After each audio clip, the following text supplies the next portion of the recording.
Hi hello, இன்னைக்கு Shane and Abhi life ஸ்டைலில் என்ன ஸ்பெஷல்னு பார்க்கலாம். வாங்க கிச்சனுக்கு போகலாம். அத்தை என்ன சமையல் பண்ணிட்டு இருக்கீங்க? மீன் குழம்பு, நெத்திலி மீன் குழம்புமா. நெத்திலி மீன் குழம்பா? எப்படி அத்தை பண்ணுறது? எண்ணெய் ஊற்றிக்கணுமா? எனக்குலாம் மீன் குழம்பே வராது அத்தை. உங்கள் மீன் குழம்பு எனக்கு பிடிச்சிருக்கு அத்தை. எப்படின்னு நான் கற்றுக்குறேன். நீங்கள் பண்ணுறதை பார்த்தே நான் கற்றுக்குறேன். ஓகேம்மா. எண்ணெய் காஞ்ச உடனே வடகம் போடணும். இது முன்னாடியே கரைச்சி வச்சிடணுமா அத்தை? ஆமாம்மா. புளி, மிளகாத்தூள், வெங்காயம், தக்காளி, பச்சை மிளகா, கருவேப்பிலை எல்லாம் போட்டு கரைச்சி ரெடி பண்ணி வச்சுட்டேன். போட்டால் தான் டேஸ்ட்டாக இருக்குமா அத்தை? ஆமாம்மா. மீன் குழம்புக்குலாம் வடகம்.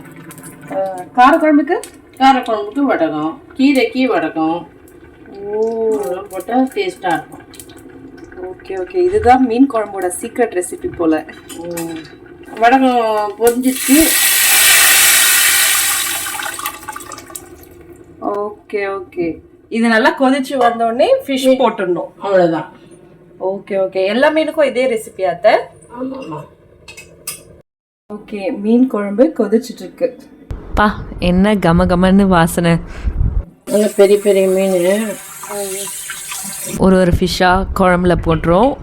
ஒரு 5 to 10 minutes இது நல்லா ரெடி ஆகிடும்.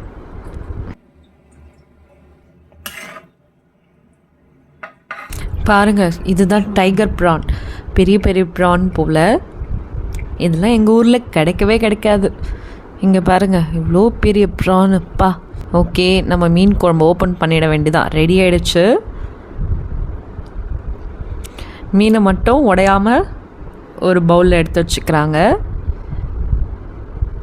நம்மளுடைய சமையல் ரெடி ஆகிடுச்சு. என்ன ஸ்பெஷல்னு பார்க்கலாமா? ஃபஸ்ட்டு நம்ம சுட சுட ரசத்தை ஊற்றிக்கலாம். அப்புறம் சாதத்தை பரிமாறிக்கிட்டு மீன் குழம்ப ஃபஸ்ட்டு சர்வ் பண்ணிக்கலாம். அப்புறம் அந்த ஃபிஷ்ஷை சர்வ் பண்ணிவிட்டு அப்புறம் நம்மளோட எறா சுக்கா. இதுதான் இன்றைக்கான ஸ்பெஷல். இன்னொரு விலாகில் பார்க்கலாம். டாடா, பாய்.